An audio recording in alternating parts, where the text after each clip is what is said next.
Beri kemuliaan bagi Tuhan kita, Allah yang luar biasa, Allah yang layak disembah, Allah yang pencipta langit dan bumi, yang memiliki semua yang ada yang kita bisa lihat.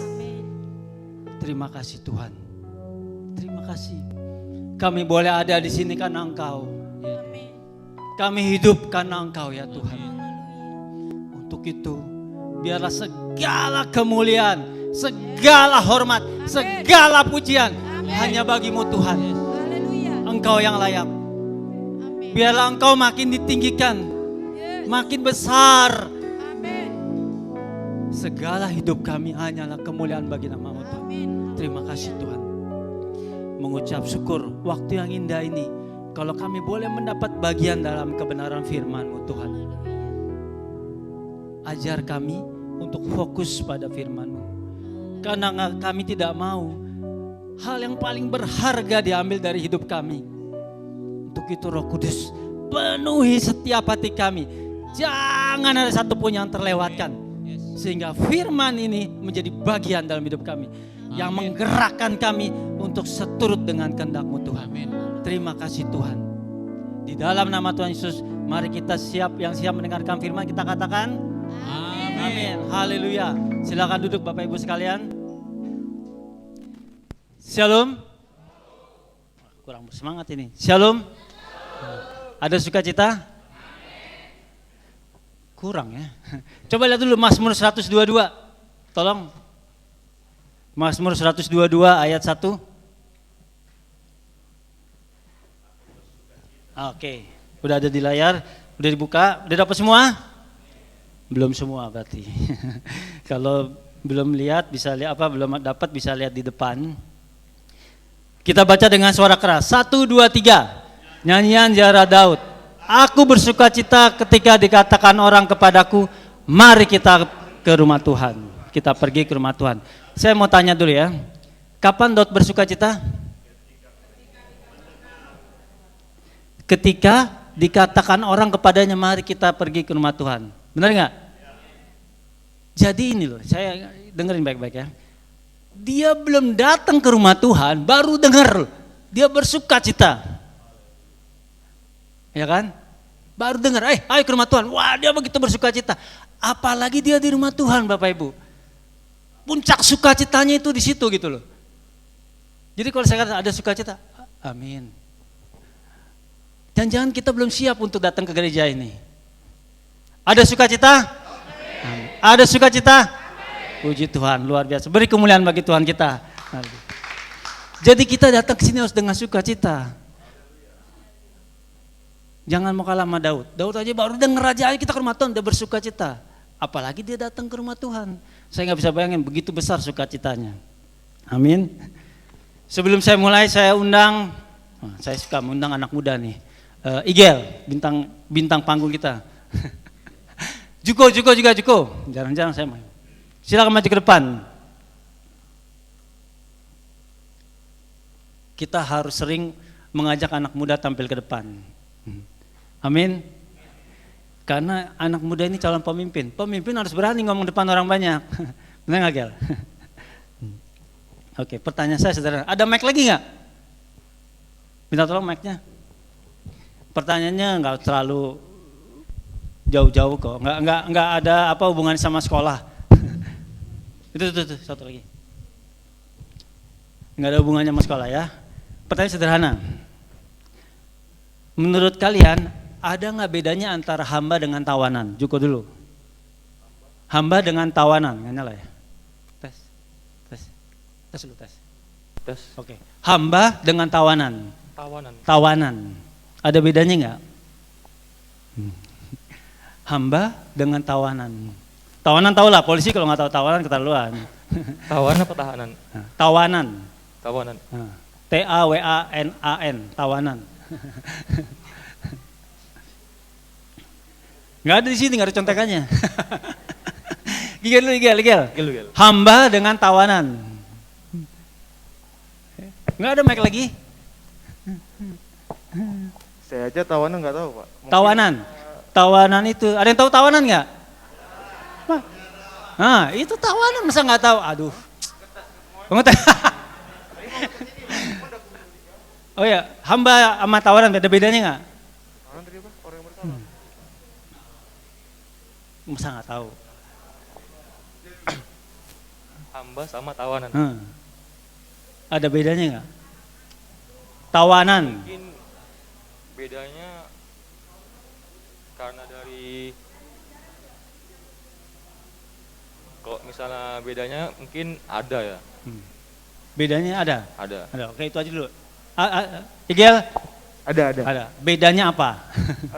Setahu saya kalau hamba menjadi pelayan, kalau tawanan orang yang bersalah. Orang yang bersalah. Oke. Juga Kalau saya mungkin dari, ya betul juga kayak kata Igel, dari labelnya itu. tidak apa? Dari Hamba sama statusnya. tawanan bedanya apa? Yang hamba ini kan mungkin terkesan baik, kalau yang tawanan ini tidak. Tawanan nggak baik. Oke, terima kasih. Beri tepuk tangan bagi kedua pilih. Ini sebelum saya mulai saya teringat juga sama Juko. Jadi Bapak Ibu, saya minta tolong doakan anak-anak kita di kepolisian ya, dengan kasus sekarang ini kan. Jadi gini loh, saya berpikir gini, bukannya gini, saya berpikir gini.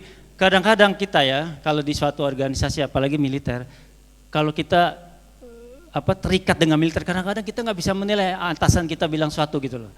Jadi tolong doakanlah agar dia mendapat atasan yang baik, ya kan, lingkungan yang baik gitu loh. Jadi tetap taat pada Tuhan, amin. Nah, hamba atau tawanan tadi dibilang hamba baik, tawanan tidak baik katanya. Hamba terikat, tawanan enggak. Jadi gini, kalau menurut saya gini, tawanan itu sesuatu yang dirampas. Jadi biasa orang kalau kalah perang, dia jadi tawanan dari yang menang. Benar ya? Benar enggak? Jadi kalau zaman perang dulu Israel gitu, kalau dia menang, jadi tawanan. Penduduk-penduduk sekitar jadi tawanan. Kalau hamba, biasanya orang yang menjual diri, gitu ya. Jadi apa? Jadi bawahan atau orang yang disuruh-suruh pada yang membayar, gitu ya. Kalau hamba, yang mana yang lebih diawasi? Tawanan atau hamba? Tawanan, ya kan? Karena dia kan rampasan perang, dia bisa juga gampang berontak, benar ya kan? Tawanan. Kalau hamba mungkin diawasi tapi nggak seketat tawanan ya. Jadi tawanan ini pasti gerak-geriknya diawasi gitu loh. Karena dia hasil rampasan yang belum tentu setuju dengan tuannya gitu ya. Dia belum tentu, walaupun hamba ada juga. Tapi tawanan ini seolah-olah ada yang mengawasi dia kemana-mana gitu. Bahkan biasanya di penjara dia. Ya kan, biasanya dia di penjara, kerja paksa atau itu. Nah itu tawanan. Nah, jadi saya melihat tingkatnya gitu, tawanan. Nah, tawanan ini kalau dia udah bagus, udah baik, baru jadi hamba. Hamba baik-baik biasanya diangkat jadi anak, ya kan?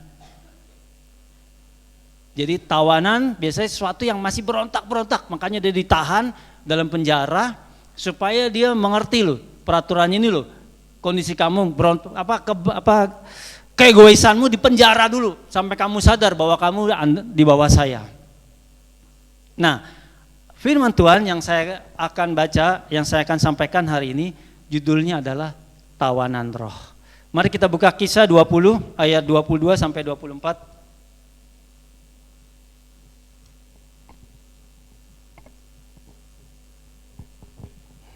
Udah dapat semua? Baru satu aja. Kisah 20 ayat 22 sampai 24. Udah dapat semua? Bagian depan. Udah dapat semua? Amin. Apa judul perikopnya? Itu judul khotbah. Judul perikop Alkitabnya apa? Yang keras. Kok yang di depan aja sih, yang di belakang udah dapat belum? Belum berarti. Kisah 20 ayat 22 sampai 24. Perikop atasnya judulnya apa? Udah dapat semuanya. Kita baca bersama-sama ayat 20, pasal 20 ayat 22 sampai 20 ayat 24. 1, 2, 3. Tapi sekarang sebagai tawanan roh, aku pergi ke Yerusalem dan aku tidak tahu apa yang akan terjadi atas diriku di situ. Selain daripada yang dinyatakan Roh Kudus dari kota ke kota kepadaku, bahwa penjara dan sengsara menunggu aku. Tetapi aku pun tidak menghiraukan nyawaku sedikit pun, asal saja aku dapat mencapai garis akhir dan menyelesaikan pelayanan yang ditugaskan oleh Tuhan Yesus kepadaku untuk memberi kesaksian tentang Injil kasih karunia Allah. Amin. Jadi Bapak Ibu, pada saat saya baca ini, saya kalau baca Alkitab, saya tuh banyak pertanyaan. Kalau hal yang nggak mengerti, saya langsung cari-cari. Saya berpikir, kenapa? Saya berpikir, kenapa dia pakai kata tawanan roh? Gak ada yang lain, ini doang hanya pakai kata tawanan roh. Kenapa? Saya berpikir, makanya tadi saya tanya, kenapa ya dia tawanan? Kok dia bukan bilang sebagai hamba Allah, dia bilang tawanan roh. Kok dia bukan bilang anak Allah, dia bikin tawanan roh. Makanya saya bilang, Paulus ini luar biasa Bapak Ibu. Paulus ini dia begitu banyak pelayanan, dia begitu banyak menginjili orang, dia kemana-mana. Nah ini kalau perikopnya perpisahan Paulus dengan para penatua di Efesus, dia mau ke Yerusalem. Ya, dia berlayar sampai ke Miletus. Miletus itu dekat Efesus. Dia nggak bisa ke Efesus, kita panggil orang, tolonglah panggil orang-orang Efesus yang sudah saya layani selama 3 tahun, datang ke sini. Saya mau menyampaikan sesuatu. Nah, dia bilang ini, tetapi sekarang sebagai tawanan roh, aku pergi ke Yerusalem. Jadi Paulus hebat saya begini. Dia mau ngatakan, saya sebetulnya nggak mau ke Yerusalem, karena dia udah dinubuatkan di Yerusalem kamu akan diikat, kamu akan dipenjara. Keinginan daging dia nggak mau saya ke. Tapi sebagai tawanan roh, artinya apa? Dia harus menuruti gitu. Sebagai tawanan tadi kan dia harus menuruti. Dia tahu dia ada keinginan daging dia, saya nggak mau, saya takut, saya dipenjara. Tapi sebagai tawanan dia tetap tunduk kepada Roh Kudus. Itu luar biasanya. Dia kata tawanan, artinya dia ingin menggambarkan sebetulnya saya nggak mau loh. Tapi karena saya tawanan yang gak ada hak dalam hidup saya kecuali dari Roh Kudus, saya ikuti maunya Tuhan ke Yerusalem. Luar biasa gak? Cuman depan aja yang bilang. Belum setuju. Jadi pada saat kita menjadi tawanan roh, kita tidak ada keinginan kita yang harus kita lakukan kecuali keinginan Roh Kudus. Amin. Kita belajar dari Paulus. Dia udah tahu, Paulus, kamu akan dipenjara, kamu akan disiksa di Yerusalem. Takut nggak kita kalau dibilang gitu? Pasti takut kan? Makanya dia bilang sebagai keinginan daging, dia nggak mau, karena dia tahu dia akan mengalami sengsara. Makanya dia bilang, tapi sebagai tawanan roh, saya nggak punya hak atas hidup saya. Biarlah Roh Kudus yang mengendalikan saya. Itu prinsip Paulus. Luar biasa ya. Tawanan roh, tawanan sama hamba, makanya saya bilang hamba. Tawanan tadi saya bilang masih mau berontak. Dia sadar dia mau berontak sebetulnya. Dia saya nggak mau, saya takut. Tapi karena saya udah dipenjara oleh Roh Kudus, saya nggak bisa punya keinginan saya lagi. Saya ikuti maunya di Yerusalem. Makanya saya rindu kita membahas bagaimana sih kita menjadi tawanan roh. Saya percaya, saya pribadi juga masih ada keinginan daging kita. Masih ada hal-hal yang kita Tuhan kenapa ya, Tuhan kenapa saya harus bangun pagi-pagi, kenapa saya harus membaca firman Tuhan, kenapa saya harus datang doa. Pasti seringkali masih ada keinginan memberontak kita. Mari pagi ini kita belajar, sadarkan diri kita bahwa kita adalah tawanan roh. Amin. Katakan, kita adalah tawanan roh. Saya adalah tawanan roh. Jadi pada saat kita mendeklarasikan saya adalah tawanan roh, biarlah Roh Kudus yang berkuasa dalam hidup kita. Amin. Nah, kalau kita perhatikan di ayat 22, tetapi sekarang sebagai tawanan roh aku pergi ke Yerusalem dan aku tidak tahu apa yang akan terjadi atas diriku di situ selain daripada yang dinyatakan Roh Kudus dari kota ke kota kepadaku bahwa penjara dan sengsara menunggu aku. Udah dibilangin, aku nggak tahu apa yang terjadi, tapi saya tahu sengsara dan penjara akan menunggu aku. Makanya ditegaskan tawanan roh. Jadi pertama yang saya bisa lihat di sini adalah taat. Katakan taat. Jadi sebagai tawanan roh dia taat. Dia, bagaimana ya? Dia mau ke yang lain tapi dia nggak bisa. Nggak ada hak hidup dia lagi karena dia adalah tawanan. Nah seringkali dalam kehidupan ini hak ketaatan itu hal yang paling berat Bapak Ibu sekalian. Berat. Saya juga merasa berat. Karena apa? Karena keinginan daging tadi. Kita masih sering merasa bahwa kita mau melakukan apa yang kita inginkan. Coba kita buka Daniel 3 ayat 17 sampai 18. Oke, Daniel 3 ayat 17 ya. Kita baca, udah dapat semua? Amin. Yang semangat dong, tadi saya udah bilang, kita begitu bersuka cita harusnya sampai di gereja ini. Ya kan? Baru dengar aja udah bersuka cita. Sampai di gereja harusnya begitu bersuka cita. Jadi puncak sukacita kita itu di sini harusnya. Amin. Udah dapat semua? Kita baca bersama-sama. 1, 2, 3. Jikalau kami yang kami puja sanggup melepaskan kami, maka ia akan melepaskan kami dari perapian yang menyala-nyala dan dari dalam tangan. Oke, cukup. Cukup ya, ini dulu. Jadi Bapak Ibu, sebagai orang Kristen, pasti kita sering kayak gitu berdoa. Ya Tuhan, sembuhkanlah saya. Ya Tuhan, biarlah saya dapat pekerjaan, biarlah saya dapat pasangan hidup, biarlah saya dapat anak, biarlah saya dapat. Itu sama seperti Daniel 3:17. Saya percaya Tuhan sanggup. Saya percaya Tuhan melakukan apa yang telah dijanjikan. Masuk ayat 18. Ayat 18 tolong. Oke, 1, 2, 3. Tetapi seandainya tidak, hendaklah Tuanku mengetahui ya Raja, bahwa kami tidak akan memuja dewa Tuanku dan tidak akan menyembah patung emas yang Tuanku dirikan itu. Banyak iman Kristen sampai ke ayat 17. Enggak banyak sampai ke ayat 18. Artinya apa? Banyak orang memohon pada Tuhan, tapi kalau hasilnya enggak sesuai, belum tentu dia tetap beribadah kepada Tuhan. Itu bukan ketaatan. Itu namanya egois. Iman tanpa ketaatan adalah keinginan. Ketaatan tanpa pengorbanan adalah keegoisan. Saya beriman, saya akan dapat mobil tahun depan. Terus apa yang udah dilakukan?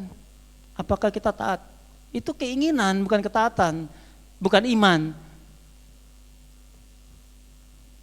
Saya mau datang ke gereja, tapi kalau nggak hujan, itu bukan ketaatan, nggak ada pengorbanan. Kenapa Abraham disebut bapak orang beriman? Karena dia berkorban. Dia menanti janji Tuhan yang begitu lama, dia tetap percaya. Udah dapat, disuruh korbankan anaknya. Makanya iman tanpa ketaatan itu keinginan.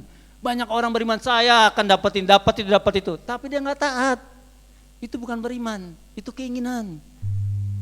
Banyak orang berjanji taat, saya mau rajin beribadah, tapi nggak ada berkorban. Kalau hujan nggak datang. Itu bukan beriman Bapak Ibu. Itu bukan iman. Menurut saya itu bukan beriman. Jangan bataskan ketaatan kita kepada Tuhan. Kalau kita sudah baca firman Tuhan satu pasal, waktu musibah, wah kayaknya kok kurang. Baca lagi, jangan bersyau. Yang penting saya udah baca satu pasal. Baca lagi, jangan pernah merasa cukup. Kalau kita udah rajin datang berdoa, rajin lagi datang doa subuh. Jangan merasa cukup doa Selasa. Kalau kita bisa datang, datang. Kalau yang belum datang, datang. Itu namanya ketaatan. Amin. Dikit, berat emang Bapak Ibu ya. Berat memang. Karena kita bukan tawanan roh. Kita masih ada keinginan daging kita. Saya mau tidur lebih lama, ngapain doa subuh jam 5? Ngantuk. Karena kita bukan tawanan roh. Kita masih ada keinginan daging. Makanya saya bilang iman tanpa ketaatan keinginan. Ketaatan tanpa pengorbanan egois. Cuma pilih-pilih aja mana yang dia bisa. Bukan itu. Amin. Berat kan? Aminnya berat ini. Amin. Belum semua.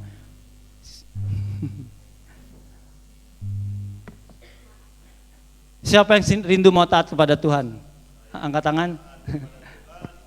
Haleluya. Jadi Bapak Ibu, ketaatan kita pada Tuhan butuh pengorbanan. Itulah namanya tawanan roh. Kalahkan keinginan daging kita. Kalahkan. Bangun pagi-pagi baca firman Tuhan. Biasakan itu. Datang kepada Tuhan pagi-pagi. Saya pernah bilang, jangan cari Tuhan di waktu senggang. Tapi luangkan waktu untuk Tuhan gitu loh. Jadi jangan Tuhan itu sisa-sisa. Kalau ada waktu luang kita cari Tuhan, kita baca firman Tuhan. Tapi kalau nggak ada waktu luang kita nggak cari Tuhan. Bukan. Kita harus prioritaskan waktu kita kepada Tuhan. Pagi-pagi datang, saya tiap pagi datang kepada Tuhan. Harus itu, wajib hukumnya. Karena saya senang pagi-pagi, kenapa? Pikiran kita masih kosong gitu loh. Bangun tidur itu seger sekali gitu loh. Masuknya lebih cepat. Ya kan? Kalau udah malam atau siang-siang kadang-kadang udah terlalu banyak masalah, jadi nggak konsentrasi lagi baca firman Tuhan itu.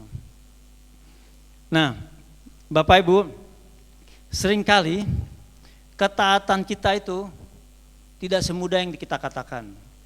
Jadi saya punya cerita ya, anak saya Evangeline kami rencanakan masuk SMA 1. Masuk SMA 1.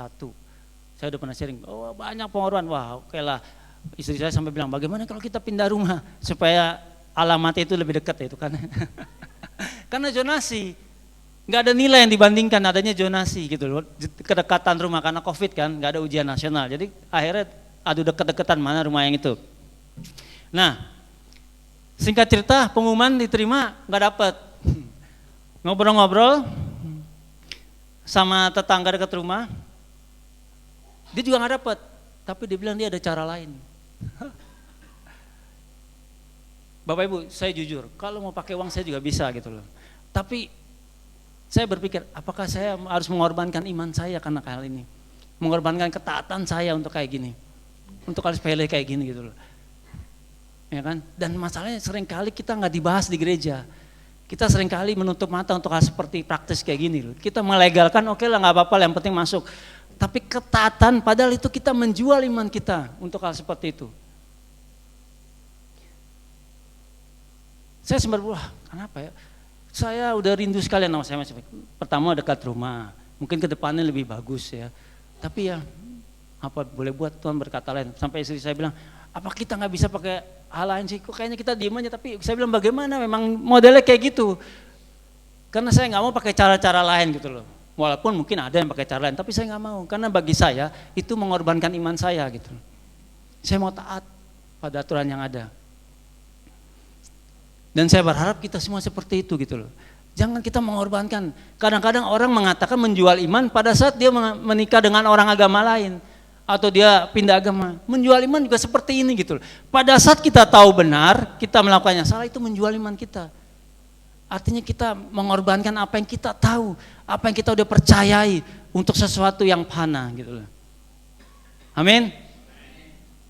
Nah Bapak Ibu, saya rindu agar kita taat. Dalam kehidupan sehari-hari taatlah kita. Hal sederhana, jangan lawan arah, ya kan? Jangan lawan arus, banyak kita seringkali lawan arah, jangan. Ketaatan itu adalah totalitas. Ini saya dapat WA, bagus kata-katanya. Sebentar ya, saya bacakan. Dibilang gini ya. Ketaatan adalah harga yang mutlak jika seorang ingin mengalami penggenapan janji Tuhan. Amin. Ketaatan adalah harga yang mutlak jika seorang ingin mengalami penggenapan janji Tuhan. Ketaatan bukanlah sebatas larangan untuk melakukan sesuatu atau keharusan melakukan sesuatu, tetapi merupakan keseluruhan gaya hidup yang harus dimiliki setiap orang percaya. Amin. Jadi ketaatan itu bukan hanya larangan atau keharusan, tapi gaya hidup. Jadi kalau kita mau taat, tunjukkan kita taat. Kita taat pada pemerintah, rajin bayar pajak. Jangan lawan arus kalau kita naik kendaraan. Tunjukkan ketaatan kita, tunjukkan bahwa kita orang berbeda. Jangan sampai perbedaan kita dengan orang luar, karena kita ke gereja mereka enggak. Itu perbedaan semu. Perbedaan kita adalah tindakan kita. Bagaimana kita tahu bahwa kita adalah tawanan roh yang taat kepada Roh Kudus dan pemerintah. Amin. Amin. Puji Tuhan, luar biasa. Beri kemuliaan bagi Tuhan kita. Haleluya. Saya rindu kita menjadi orang-orang yang taat, ya. Jadi saya bilang di komsel saya, jangan kita mengejar berkat, tapi lakukan ketaatan. Banyak orang maunya berkat, Tuhan sembuhkan saya, Tuhan dapat saya, tapi dia nggak taat. Bagaimana gitu loh? Susah. Jangan sampai kita cuma berdoa minta kesembuhan, minta pekerjaan, minta ini, tapi kita nggak mau melakukan kehendak Tuhan. Makanya saya rindu ya, kalau kita ibadah, yang sakit disembuhkan, yang ini lebih baik kita tambahin, yang terhilang ditemukan, ya kan? Yang berdosa bertobat, itu yang lebih penting. Karena Anda sembuh, belum tentu Anda masuk surga. Anda dapat kerja, belum tentu Anda masuk surga. Tapi kalau Anda taat kepada Tuhan, itu jaminan Tuhan. Amin. Amin. Matius 7 ayat 21, coba tolong. Oke, kita baca dengan suara keras. 1, 2, 3. Bukan setiap orang yang berseru kepadaku Tuhan, Tuhan akan masuk ke dalam kerajaan sorga, melainkan dia yang melakukan kehendak Bapakku yang di sorga. Amin. Kita baca dengan keras, melainkan. 1, 2, 3. Amin. Nah itu dia. Itu yang lebih penting gitu loh. Itu yang utama, bukan penting. Kesembuhan penting, dapat pekerjaan penting, pasangan hidup, anak semuanya penting. Tapi itu bukan yang utama. Yang utama ini, taat. Jadi saya rindu ibadah ini harusnya ibadah yang mengubahkan hati kita. Kalau kita merasa terhilang, hari ini kita ditemukan. Amin. Kalau kita yang merasa hidup dalam kegelapan, hari ini hidup dalam terang. Amin. Itu ibadah yang sejati. Diubahkan hatinya. Jadi jangan hanya mengharapkan berkat. Kenapa? Karena Tuhan pasti menggenapi janjinya. Amin. Jadi nggak usah minta-minta, pasti dia menggenapi janjinya. Cuman apakah kita udah taat atau belum? Kan itu masalahnya, ketaatan. Taat nggak kita? Jangan sampai kita minta berkat, tapi nggak pernah baca firman Tuhan. Suatu hal yang menyakitkan Tuhan gitu loh. Makanya saya bilangkan, yang menjadi penghalang antara aku dengan kau ialah segala dosa-dosamu. Itu menjadi penghalang. Jadi jangan sampai kita minta-minta tapi kita nggak mau hidup dalam tawanan roh. Masih bangga dengan dosa-dosa kita. Katakan, taat. Taat. Yang kedua, kita baca di ayat 24, 1, 2, 3.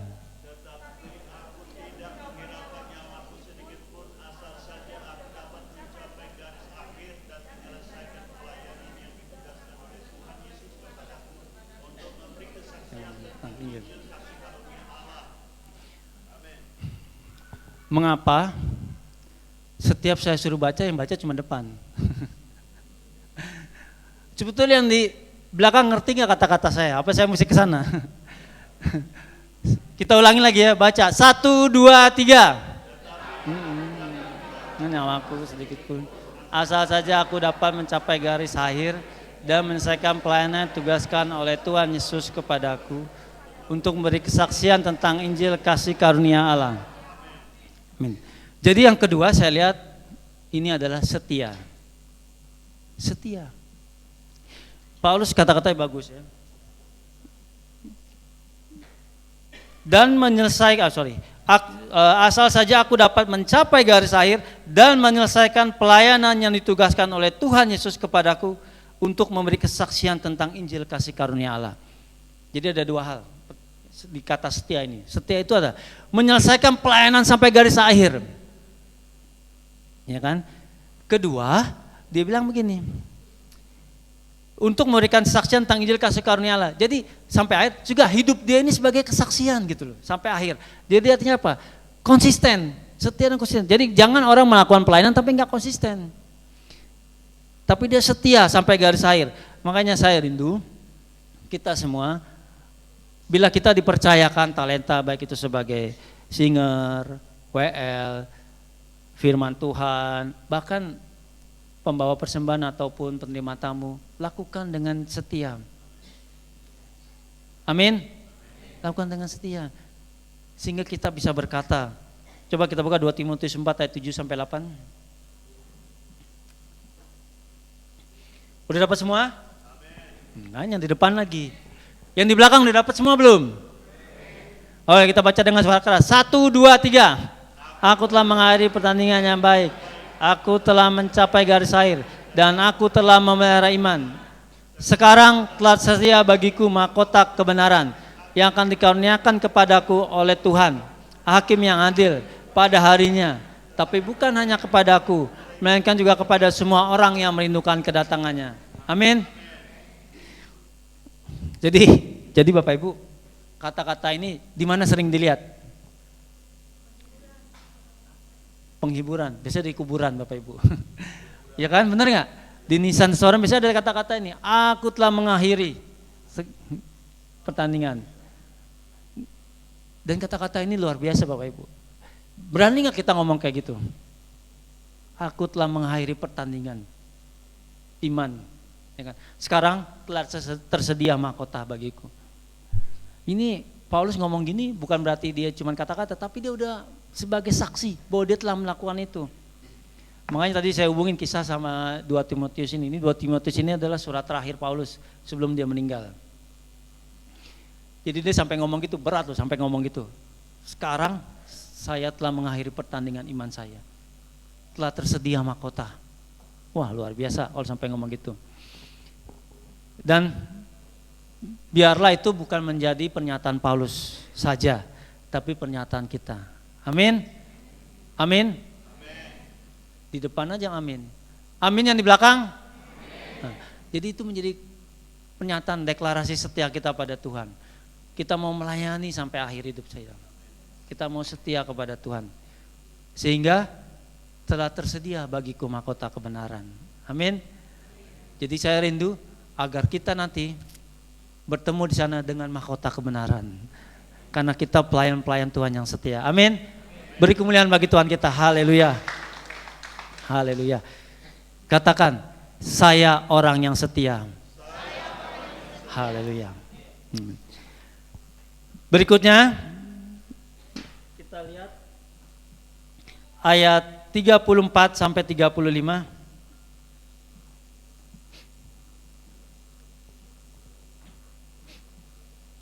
Berapa semua? Belum semua.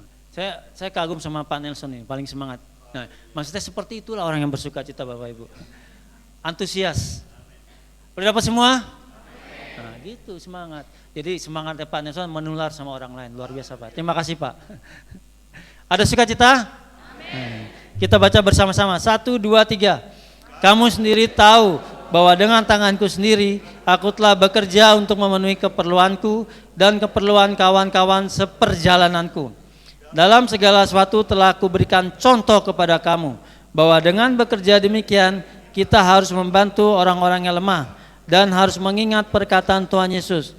Sebab Ia sendiri telah mengatakan, adalah lebih berbahagia memberi daripada menerima. Amin.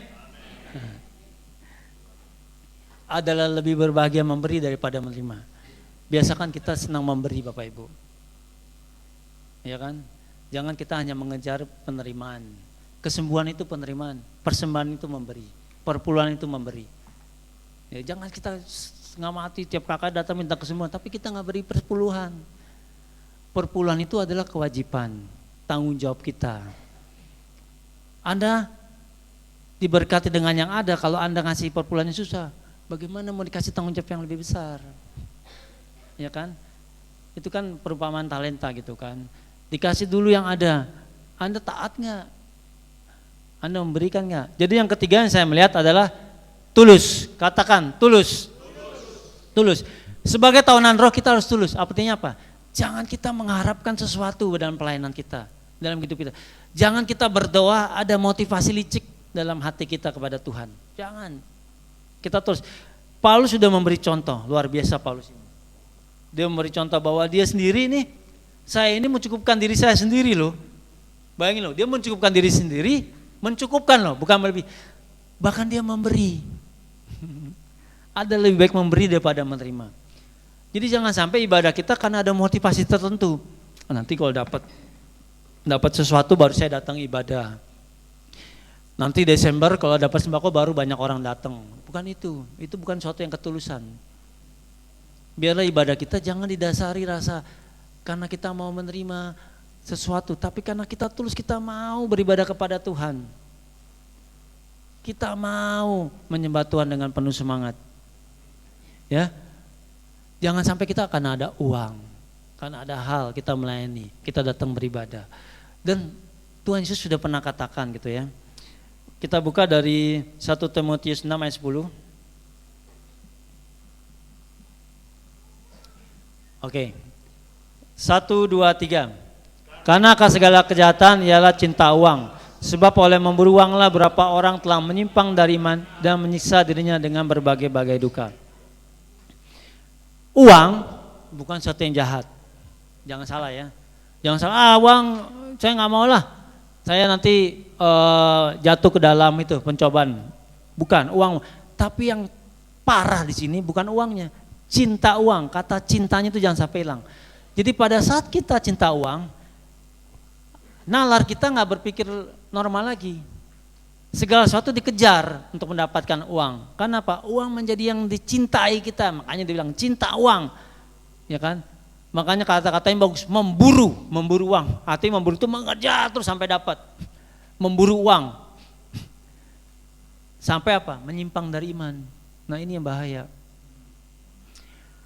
Kalau tawanan roh, dia nggak mungkin menyimpang. Dia ada penjara, ada batasan pergerakan kita gitu. Kalau sebagai tawanan roh. Jadi artinya apa? Kita tunduk, ada batasan-batasan Tuhan bikin dalam kehidupan kita supaya kita nggak menyimpang dari iman kita. Itu tawanan roh.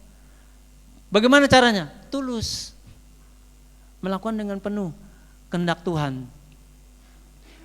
Saya akui ya, uang atau mamon sesuatu yang seringkali membuat orang itu menyimpang.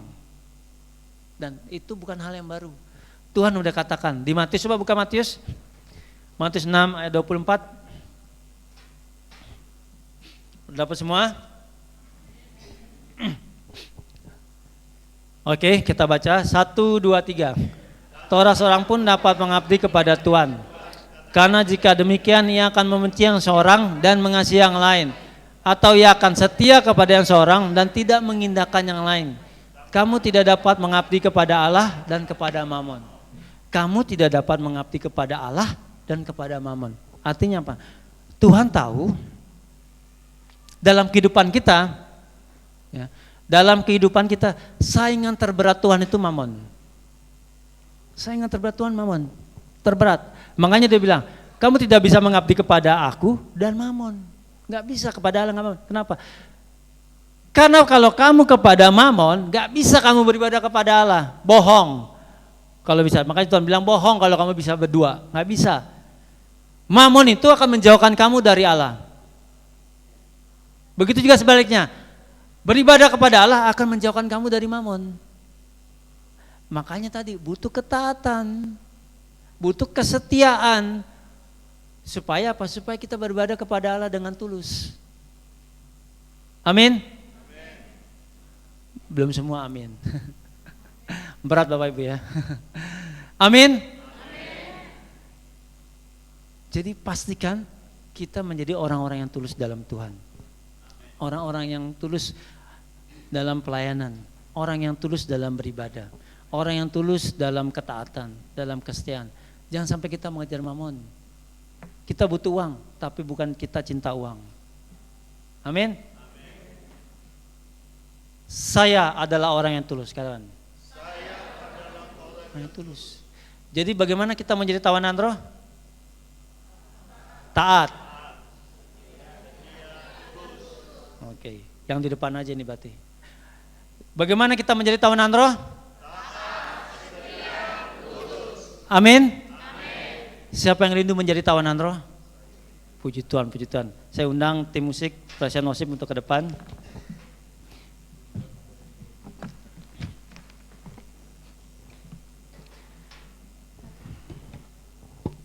Bapak Ibu, tawanan roh bukan suatu hal yang mudah. Bukan yang mudah. Kita perlu mengalahkan keegoisan kita, keinginan daging kita. Kita katakan, aku mengasihimu. Kita lakukan itu.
Tujuan hidupku hanyalah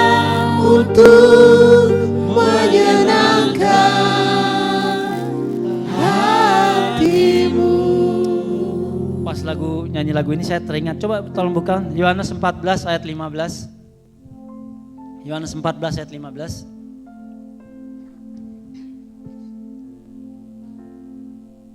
Oke, kita baca dengan suara keras.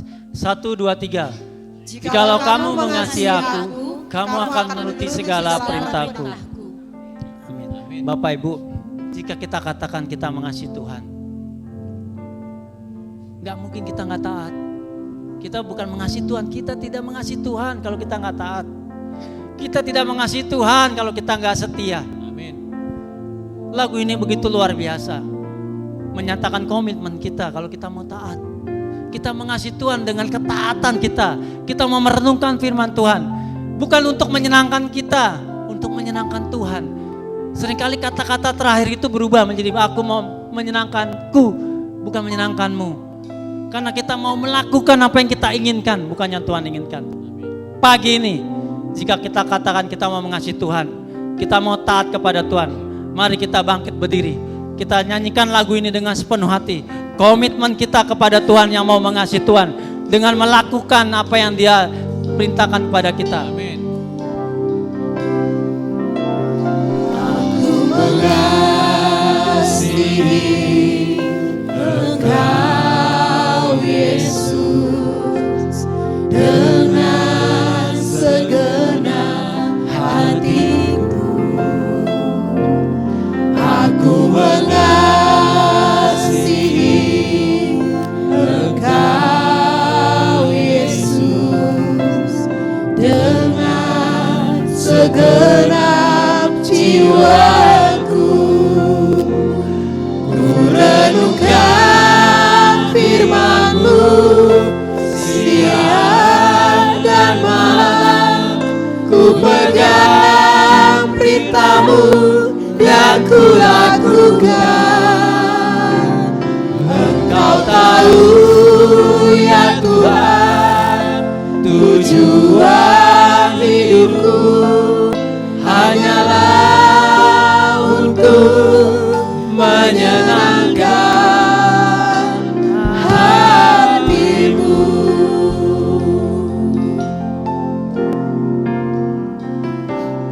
Aku mengasihi Engkau Yesus dengan segenap hatiku. Aku mengasihi Engkau Yesus dengan segenap jiwaku. Ku renungkan firman-Mu siang dan malam. Ku pegang perintah-Mu dan ku lakukan. Engkau tahu ya Tuhan, tujuan hidupku hanyalah untuk menyenangkan Renungkan hati-Mu. firman-Mu siang dan malam Tuhan. Ku renungkan firman-Mu siang dan malam. Ku pegang perintah-Mu dan ku lakukan. Engkau tahu ya Tuhan, tujuan hidupku hanyalah untuk menyenangkan hati-Mu. Bapak Ibu, saya rindu biarlah hari ini kita boleh berjanji pada Tuhan. Jika kita katakan kita mengasihi Tuhan, marilah kita taat pada Tuhan dengan melakukan perintahnya. Saya mau kita jangan ikut-ikutan. Wah, semua orang berdiri, saya harus berdiri. Bukan. Biarlah kita berjanji di hadapan Tuhan pada pagi hari ini. Jika katakan saya mau taat sama Tuhan, mari kita sadar diri kita. Kita mau hilangkan segala keinginan daging kita yang bertentangan dari Tuhan. Kita mau sebagai tawanan roh diikat oleh Roh Kudus untuk melakukan apa yang Tuhan kehendaki. Sehingga kita menjadi orang-orang yang menyenangkan Tuhan dalam kehidupan kita. Dan bukan itu saja, dan biarlah orang melihat Yesus dalam kehidupan kita, menjadi saksian yang indah dalam kehidupan kita. Terima kasih Tuhan untuk firman-Mu hari ini. Engkau melihat setiap orang-orang yang ada di sini. Engkau melihat setiap hati kami ya Tuhan. Biarlah hati kami adalah hati yang mengasihi Tuhan. Hati yang mau taat pada firman-Mu Tuhan. Hati yang mau melakukan apa yang Kau kehendaki. Ajar kami Tuhan untuk seturut dengan kehendak-Mu, menjadi kemuliaan yang indah dalam kehidupan-Mu. Biarlah ketaatan ini menjadi rema, menjadi gaya hidup kami yang dapat dilihat semua orang, sehingga mereka memuliakan Kau Tuhan. Terima kasih Tuhan, di dalam nama Tuhan Yesus mari kita katakan amin. Silakan duduk Bapak Ibu. Puji Tuhan, beri kemuliaan bagi Tuhan kita.